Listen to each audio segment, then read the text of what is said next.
Welcome back to the deep dive, everyone.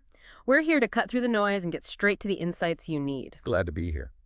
Today, we're tackling something really practical. It could be for a test you're facing, or maybe you just want to sharpen your communication skills generally. Right. We're talking about the SAT writing and language section, and we've got a great chapter from the official SAT study guide to really, unpack. Indeed. And this isn't just about ticking off grammar rules, is it? No, not at all. It's more about understanding the art of writing effectively. We're focusing specifically on expression of ideas, Okay. which is all about how you refine a message, make it clear, give it impact, connect it to the writer's purpose. Sounds crucial. Yeah. Our mission today is basically to break down every skill, every strategy, every question type they cover in this section. We want to give you a really clear path to understanding what the SAT actually values in good writing. And presumably what makes for good communication beyond the test, too. Yep. We'll cover, well, everything from building strong arguments to using language precisely, all straight from the official guide. Hopefully you'll have a few aha moments that stick with you. Let's get into it. Okay, so let's unpack this. Expression of ideas. It sounds, well, pretty big. Where do we start? It is big, you're right. So the writing and language test, broadly speaking, has two main parts. Right. There's expression of ideas, which is our focus, and standard English conventions. Which is more the grammar, punctuation, that sort of thing. Exactly. Conventions are about correctness. Mm-hmm. But expression of ideas, Yeah. that's about the rhetorical side of things. Rhetorical, meaning... Meaning how the writer actually crafts their message to hit a specific goal. Is it to inform, persuade, maybe even entertain? It's looking at how making the writing clearer, sharper, richer, more engaging. Got it. So it's not just, is this sentence correct? Right. But is this sentence effective? Does it do the job? Precisely. Which raises the question, how do you evaluate writing like that systematically, especially on a standardized test? And the guide breaks it down for us. It splits expression of ideas into three key areas. That's right. Three core elements: development, organization, and effective language use. Okay, perfect. Let's tackle them one by one. Development first. Let's do it. So development, this is really about refining the content, the substance of the passage to meet the writer's purpose. Okay, the content itself. Yeah. And you don't need to be an expert on the topic beforehand. Right. But you do need to understand, within the context provided, what information actually supports the writer's points and goals. It's about making sure everything in there serves the main aim. And within development, the first sub-skill is proposition. Correct. Proposition involves adding, revising, or sometimes deciding to keep things like thesis, statements, topic sentences, claims, essentially the main ideas. So the core arguments or points. Exactly. And here's where it gets interesting. Like you said earlier, it's often about subtlety. The SAT might give you a few options for a topic sentence, and maybe they're all grammatically okay. But one is sharper, more focused. Precisely. You're choosing the most precise or the most impactful way to state that main idea, to really clarify the writer's point right from the get-go. Okay, that makes sense. Sharpening the core message. What comes after proposition? That leads naturally into support. If proposition is about the main idea, support is about, well, supporting it. The evidence. Essentially, yes, it's the flip side. Support questions ask you how best to flesh out those big ideas, making them more effective, more convincing. And support can be what? Facts, figures, examples? All of the above. Details, facts, figures, specific examples. The key here, the sort of aha moment, isn't just finding relevant support. It's about finding the support that best strengthens the specific point being made right there. So not just any related fact, but the right fact for that argument. Exactly. Quality over just quantity of evidence. It has to be directly reinforcing the claim. Okay, proposition, support. Yeah.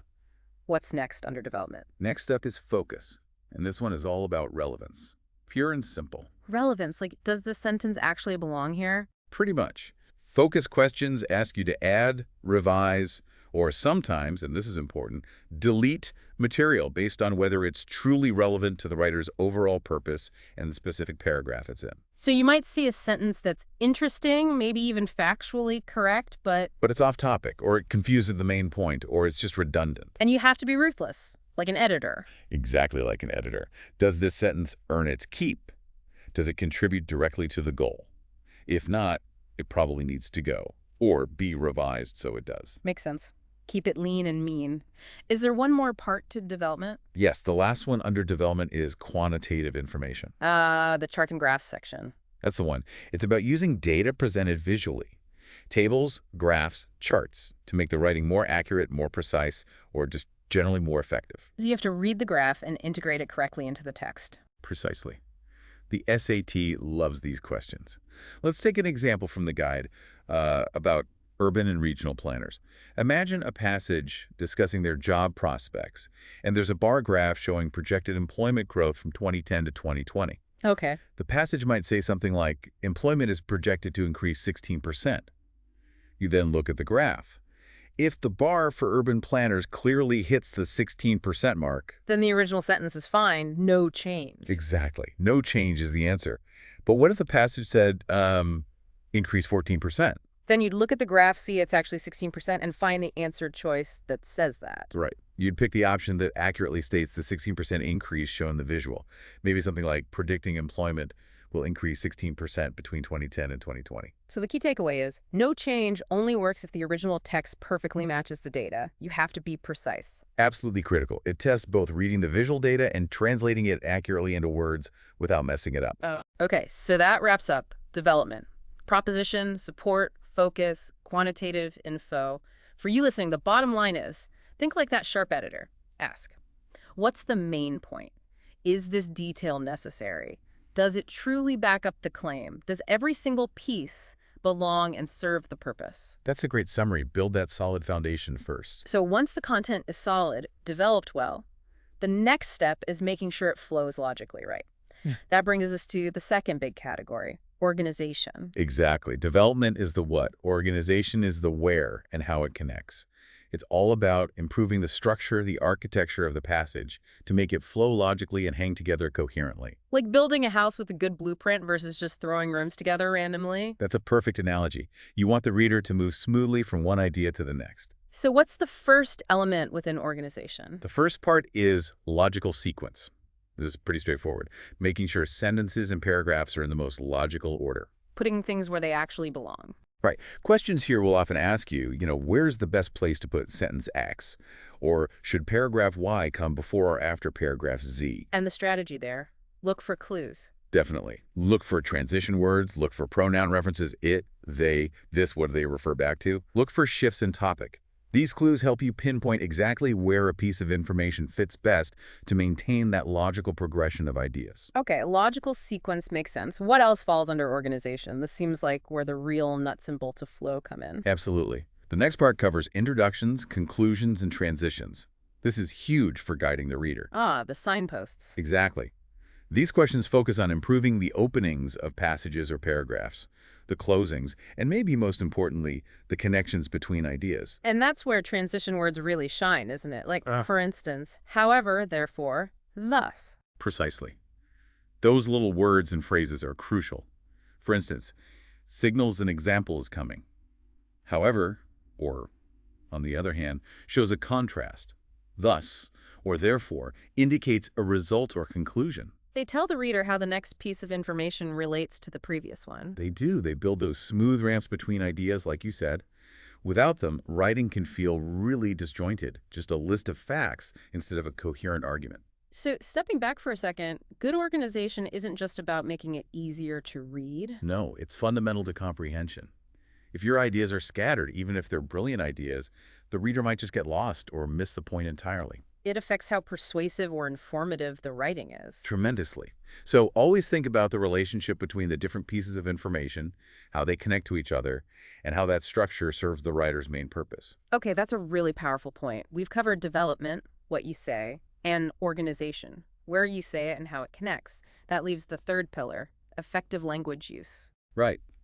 This is all about how you say it. Polishing the expression. Getting the wording just right. Exactly. Revising the text to improve the actual written expression and make sure it aligns perfectly with the writer's purpose. Getting maximum impact from every word choice and sentence structure. And the first aspect here is precision. Precision. Making word choice more exact, more appropriate for the specific context. Vague language is the enemy here. Like using a fuzzy word when a sharp, specific one exists. Exactly. Remember that Kingman painter example we touched on? Yeah, about him leaving a tradition. Right. The sentence said he vacated from that tradition. Yeah. And we looked at options like evacuated, departed, retired. And vacated felt wrong, too much like leaving an empty room. Right. Evacuated implies danger. Retired implies stopping work. But departed, that captured the sense of moving away from a tradition, a style. It was the most precise fit for the context. So the tip is, always ask, is there a better, more specific word here? That's the core question for precision. Okay, precision is crucial. What's next in effective language use? Concision. Ah, favorite of editors everywhere. Trimming the fat, getting rid of wordiness. Exactly. Making word choice economical. Eliminating redundancy. Unnecessary phrases, anything that doesn't add meaning. We've all read sentences that just go on and on without saying much new. Or emails like that. The SAT tests this directly. Sometimes the original sentence is just too wordy.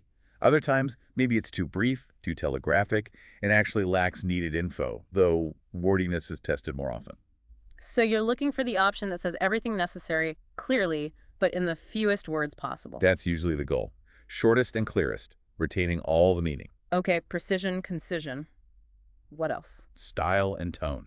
This is about consistency. Making sure the language matches the overall feel of the passage. Exactly. Is the passage formal and academic? Then your word choices should be formal. Is it more informal, maybe conversational? Then the language should reflect that. You wouldn't use slang in a scientific paper, usually. Right. Or overly stuffy language in a casual blog post. Inconsistency in tone can be really jarring for the reader, and it can undermine the writer's credibility or purpose. So it's about choosing words that fit the context and maintain that consistent feel throughout. Why does that matter so much for the purpose? Well, maintaining the right tone helps establish the relationship with the reader, builds trust, and ensures the message is received in the intended way. A mismatched tone can send the wrong signals. Got it. Maintain consistency. And the final piece under effective language use. The final one is syntax. Sounds a bit technical, but it's just about sentence structure. How words, phrases, and clauses are arranged. Yes. And importantly, how sentences are combined or structured to improve flow, create emphasis, or achieve a particular rhetorical effect. Like avoiding short, choppy sentences sometimes. That's a classic example. Let's go back to Kingman one last time. We had those two simple sentences. Kingman exhibited his work internationally. He garnered much acclaim. A bit abrupt. A bit. A syntax question might offer a way to combine them smoothly, like, having exhibited his work internationally, Kingman garnered much acclaim. Or perhaps, Kingman exhibited his work internationally, garnering much acclaim. Using that participle phrase, ing, makes it flow better. It does. It connects the ideas more fluidly, Yeah. makes the writing feel more sophisticated, more mature. So syntax is about crafting sentences that are not only grammatically correct, but also effective and pleasing to read. Okay. So effective language use covers precision, concision, style and tone, and syntax. And the big takeaway for all of effective language use is achieving clarity and impact. Making the message as clear and powerful as it can be. Every word, every sentence structure should be pulling its weight, serving the writer's intention without ambiguity or unnecessary clutter. Wow. Okay. So let's recap quickly. We've journeyed through the whole expression of ideas landscape. We have. We started with development, proposition, support, focus, quantitative info, all about the content. Right. The what? Then organization, logical sequence. Interest, conclusions, transitions, the structure, the flow, the where, and how it connects. The blueprint. And finally, effective language, use precision, concision, style tone, syntax, the actual wording, the polish, the how. How you say it. And it's crucial to remember, like we said at the start, all these elements work together. They address the rhetorical aspects, how effectively the writer communicates and achieves their purpose. So pulling this all together, what does this mean practically for someone taking the SAT or even just writing an important email? It means putting on that editor's hat, constantly asking yourself, does this sentence really serve the purpose here? Is it in the absolute best spot? Is the language as clear, as concise, as precise as it can be? Is the tone right? Thinking critically about every choice. Exactly. Mastering these skills, as this chapter shows, isn't just about a test score. It really is about becoming a better communicator, more thoughtful, more impactful in everything you write. That's a great way to frame it. It has real-world application far beyond the test bubble. Definitely. And maybe one last thought to leave folks with. Yeah. In this age we live in, just drowning in information, constant text, messages flying everywhere. How might really understanding these principles, clarity, concision, structure, purpose, how might that help you not just, send information, but actually understand it better, to distill it, evaluate it critically, and then crucially communicate your own ideas with real power and clarity? That's a fantastic question to ponder. It turns these test skills into life skills. I think so. Well, thank you for guiding us through that deep dive into the official SAT Study Guide's chapter on expression of ideas. Hopefully, this gives everyone listening a really solid foundation and maybe a bit more confidence. Hope helps. Thanks for joining us on the deep dive. Until next time, keep exploring, keep learning, and definitely keep asking those right questions.